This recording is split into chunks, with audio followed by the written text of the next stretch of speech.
Hi, this is Angelina, and welcome to my YouTube channel. Today, we're going to be talking about emails. And I'm sure a lot of people out there are thinking, wow, emails, that's very innovative. Well, to be honest with you, that is probably one of the most important strategies when it comes to this world of procurement. And you could definitely do email wrong. So let's get started. First thing is, how can an MWBE leverage email to build relationships, to secure contracts, and to grow, your business, right? And that is primarily what we're going to be focusing on today. And like I said, email is an oldie, but a goodie, and a very effective and affordable marketing tool. And that's why we're going to focus on it today. So pay attention. We're going to focus on best practices. We're going to and even give you examples of how to do it right. But first, let's answer the question, why do emails matter for MWBEs? I'm going to be throwing down some statistics. 64% of small businesses use email to connect with customers. For every $1 that's spent, email marketing generates $42 in return on investment. That's huge, okay? And government and corporate procurement officers prefer email communications when reviewing vendor pitches because let's be honest, who wants to get calls? Who even picks up their phone these days? Email, I'm telling you, is a huge part of your overall strategy. It helps build trust, it demonstrates credibility, and it nurtures long-term relationships, not only with these procurement officers and corporate buyers, but also with potential partners. Okay? Now, unlike social media, email allows you to be able to personalize your content and engage directly. So again, email, super, super important in this world of procurement. Now, when we talk about emails, there's actually a lot of different types, okay? First off, let's talk about outreach emails. An outreach email is essentially an email that you utilize to introduce your business to either a government agency or a corporate supplier professional, right? So it's the opportunity for you to talk about your business, give examples of the projects you've done, but it's a very soft touch email. Then there's something called a follow-up email.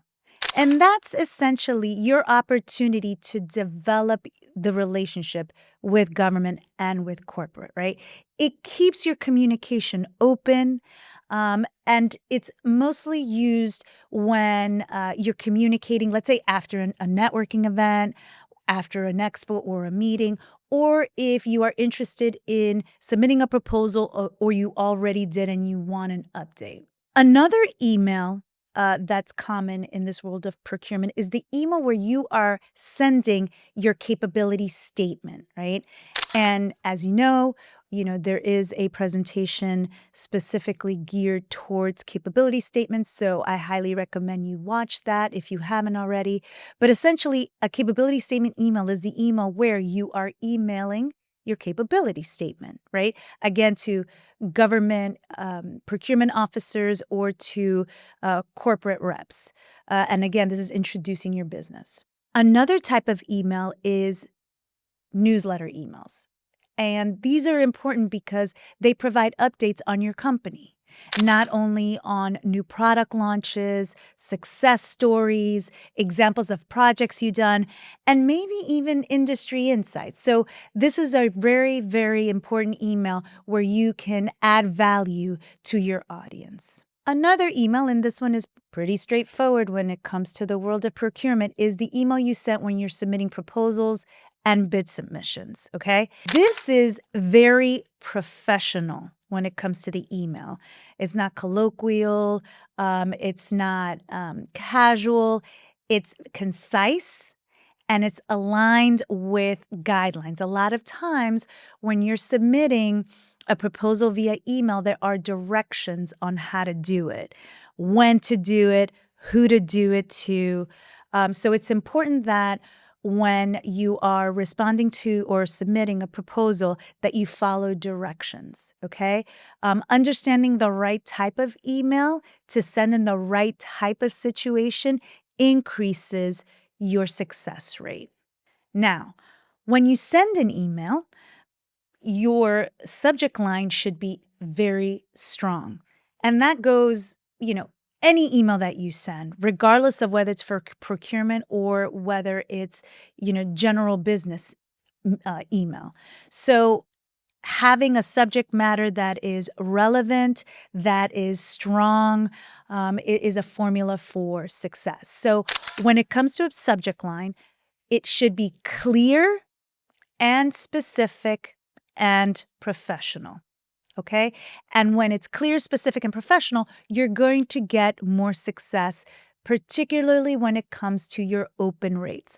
Lord knows, I personally, love to delete emails and I don't even open them just based on the subject line. So if I do it, I know I'm not the only one that does it. Others must too. So be very, work on that strong subject line. Some examples of strong subject lines include certified MWBE providing a particular service, like an office cleaning for New York City government. That's super strong. Why? Because it talks about the fact that you're already certified, who you're certified with, and the type of work that you do. Another example is MWBE general contractor, experienced in public and private sector bids. Again, it says the fact that you're certified, the nature of the business that you do, and this experience that you've had already in the past. Another one is follow-up. So automatically you know that this pertains to an engagement that's already kind of happened and you're following through, right? It's a continuation of the conversation. And here, follow-up, MWBE vendor submission for supplier diversity program. So again, you already know, certified, it pertains to a bid submission, and because it's supplier diversity program, it pertains to corporate. Some examples of weak subject lines. Interested in working with you? MWBE business introduction, or can we connect, right? Those are very weak. They don't provide direction of who you are, what industry you're in, or even why you're reaching out. So again, subject line is extremely important, and it will determine whether your email gets opened or ignored, okay? And again, be specific about your MWBE status as well as the service you provide. Now, let's talk about the actual email, right? The structure of a perfect MWBE outreach email. The winning formula is a greeting, particularly one that is personalized. So do your homework, do your research. It might be in the RFP. You may have to do LinkedIn. You may have to do some research. But it's important that you know who exactly you are sending this email to. Please try to avoid to whom it may concern, right? And when you do this, whether it's a male or female, if you know, then yes, you can use Mr. or Ms. But if you don't, then remove that. I personally hate when somebody sends me an email and says, Mr. Ramirez. Clearly, they did not do their homework, okay? The second part of a powerful email is your introduction, okay? And you want to have your name as well as your business name and the certification that you currently have. So, for example, I'm Angelina Ramirez, founder of the Amblin Group. I'm certified with New York City Department of Small Business Services as a minority and woman-owned business. Okay? So again, make sure your name, your business name, and who you're certified with, as well as what type of certification you have. It's also important as part of this overall structure to include your value proposition. And what do I mean by that?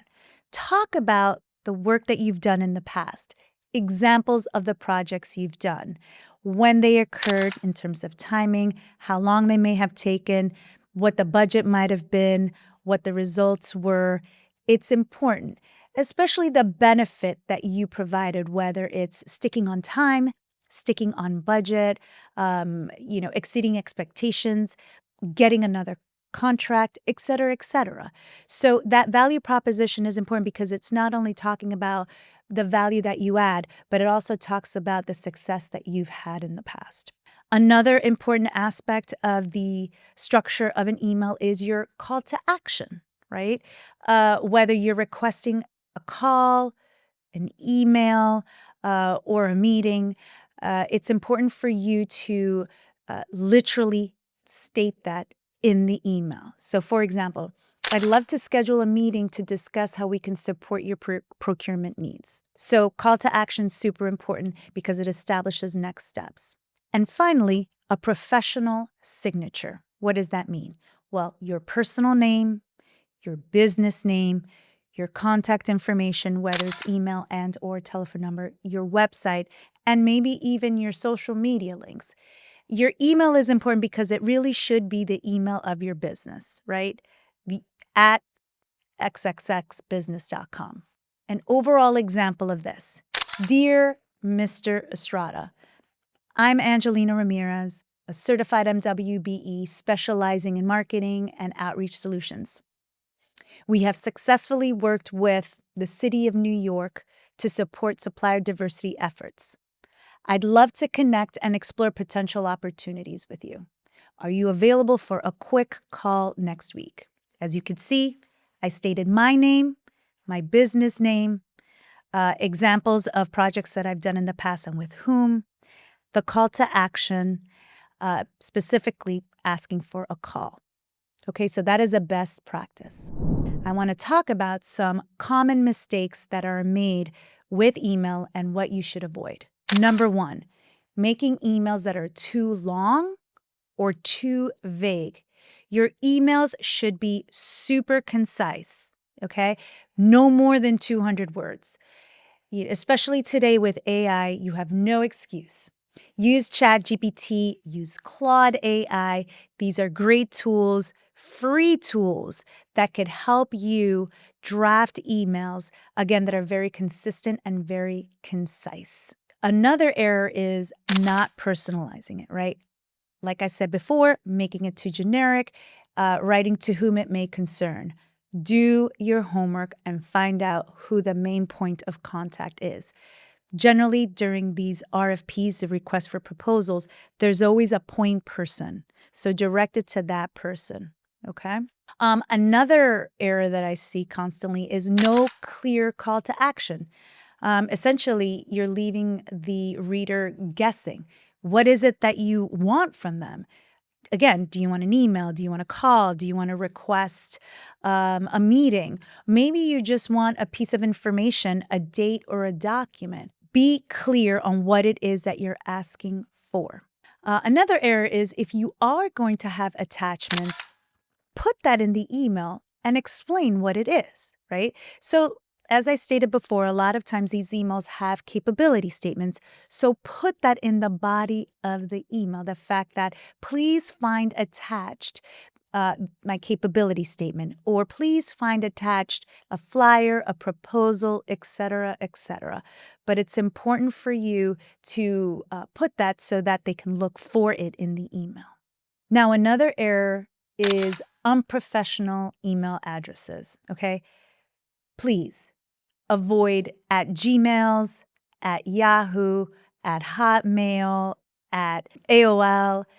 This is not professional. It really should be your name at and then your businessname.com. Okay?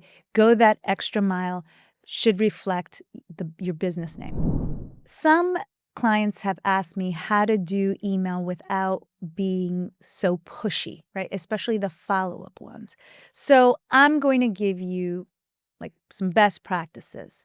When it comes to follow-up, right? Your first follow-up should be 5 to 7 days later. Don't send an email today and then 2 days later ask, I'm just following up on the email that I sent you 2 days ago. No, do not do that. First follow-up, wait 5 to 7 days. And yes, reference your previous email and express the fact that you are still very interested, okay?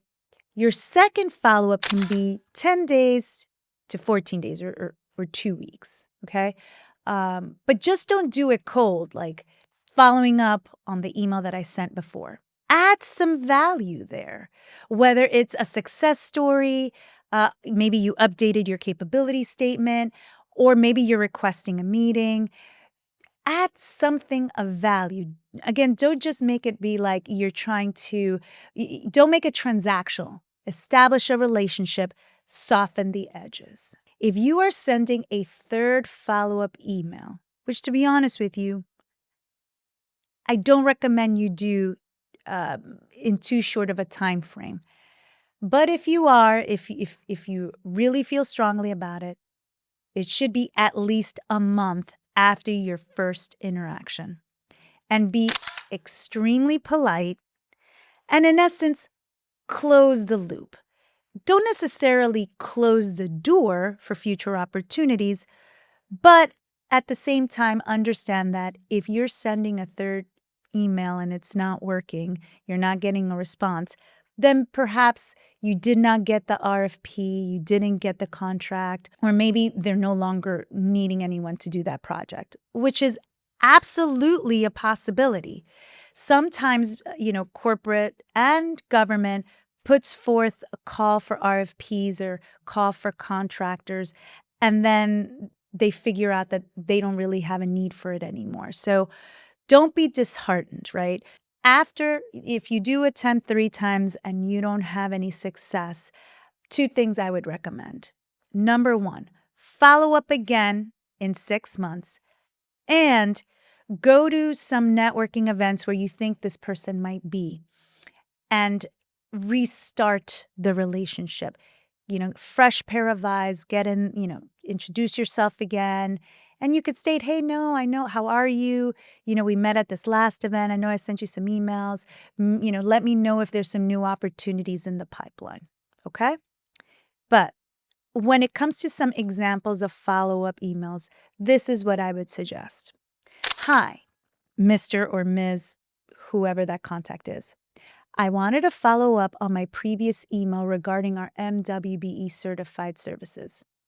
I'd love to explore how we can support your procurement needs. Do you have availability for a short call next week? Short, sweet, to the point, with a call to action. May work, may not work. Again, it's important for you to understand that, like anything in life, this is a relationship that you are building. Okay, so don't be disheartened and keep at it. Now, I want to talk about those emails where it may not be associated with an RFP or a project or a contract, but it's more about staying top of mind. Okay, a great idea would be to send quarterly newsletters to these procurement officers and potential clients, right? In this newsletter, you could share updates. Maybe you, again, launched a new product. Maybe you moved to a new office. Maybe you received a new certification. You could talk about partnerships. You could talk about contract wins. This is a very organic way to be able to continue the dialogue and establish the relationship. Another way is for you to add value. Perhaps you want to share some insights when it comes to the industry. Maybe you want to let them know of some events that you know about in the procurement world.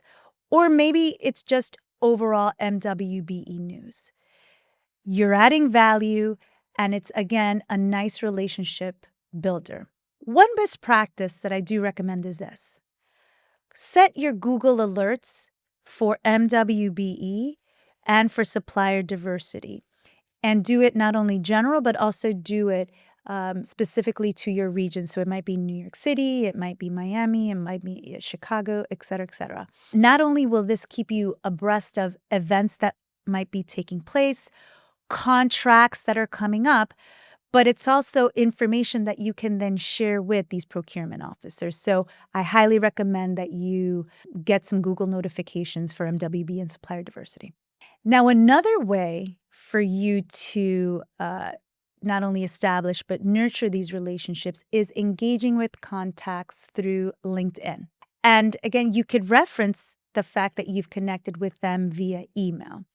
Now, this might sound a little pushy, but listen, sometimes we have to be a tad bit pushy, right? But the fact is that when you go to an event and you meet a supplier diversity professional or a government procurement officer, the first thing you really should do is look for them on LinkedIn and then send them emails. So that way you've covered all of your bases. An example of an email, right? If you wanted to share an update, you could say, "Hi, Mr. or Ms. So-and-so. I wanted to share some updates on our latest MWBE projects and some upcoming networking events that I just found out about, right? Or that, I'm participating in because I'm active in this particular chamber or association, right? So make it personal. Let me know if you'd be interested in connecting or attending." And again, that's a natural, organic way, adding value and establishing a relationship. When we're talking about email, right, it can sometimes get a little overwhelming, especially if you have multiple emails, right? If you have multiple businesses, or even if you have your personal emails and your work emails, and it might get too much. And even the tracking of emails may is too much for you. What I highly recommend is implementing an email tracking system. Some examples include HubSpot or MailTrack. And this is great because these CRMs help you be able to manage communications. You could automate emails. You could send out promotional emails, newsletters, et cetera, et cetera. So I highly recommend using a CRM. Other technology you could use for email are templates and scheduling, right? Whether it's Gmail or whether it's Boomerang, these are some examples of technology that you can utilize. If you want to implement technology for newsletters, MailChimp, Constant Contact, right? Professional signature, and there are different tools that can help you with that. But even if you have Outlook, right? Even if you have, Gmail, have a professional signature. But that's important because, you may have a link to your scheduler there. I know I do in my signature. It's a Calendly link, and people are able to click and schedule some time to talk to me. So professional signatures are very important. Overall, email automation helps you stay consistent without spending hours writing emails, right? A lot of these things you can script out and automate and reuse, and you can use chat and other AI tools to help you write them. But it's important for you to track, right, so that you know who has opened these emails, did they click through, so and the great thing about these tools is that you could test out what subjects did better, what different copy did better of the email. And it's a great way of testing and a great way for you to really figure out what works for your audience. My final message when it comes to email is this.